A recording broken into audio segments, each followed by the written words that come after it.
Welcome to the second of 14 videos on the Arc Flash Truth No One Explains. My name is Joe Chacon. I'm the president of Podge LLC and Chacon Engineering. I'm a licensed professional engineer in multiple states and have been an electrical engineer for almost 30 years. Please like and subscribe as this helps us get this important information in front of more people. This video is going to define how to interpret an arc flash label by looking at what I call the minimum requirements for hazard communication related to arc flash. Before we do that, let's answer the question if we even need an arc flash label. The short answer is OSHA requires hazard communication. Absence of a label could reasonably result in a citation. Furthermore, you will certainly want the information on your labels created by a licensed professional engineer in the applicable state and completed within the last 5 years. Let's go through the minimum of what is on a label and what each item means. I'm going to give you a slight tweak of the formal minimum definition. The first item is warning or even danger. I have my software set to make the warning hazard communication in orange and the danger hazard communication in red. I have a threshold I use to justify when warning is used versus danger.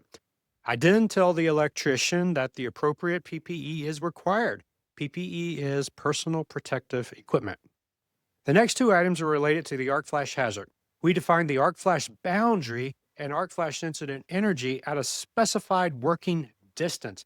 If you cross this arc flash boundary, then you will need to don the appropriate PPE.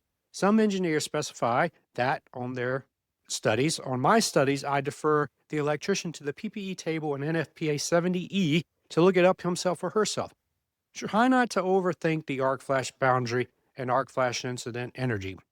If you break the barrier, you need to put on the arc flash PPE. The next is the limited approach boundary. This is related to shock hazards, not arc flash. This boundary keeps unqualified personnel out. Companies have qualified electrical worker called QEW programs to determine who is qualified and who is not. The next piece of communication is the restricted approach boundary and PPE required to cross that boundary. This tells the QEW worker what PPE he or she must wear when that boundary is crossed with respect to shock. Finally, the equipment name and date are also communicated. If you see the dates more than 5 years old, ask the employer or owner to update the label. This sketch shows all three boundaries. Note, the arc flash boundary is not always bigger than the limited approach boundary. The next video is about arc flash PPE or personal protective equipment.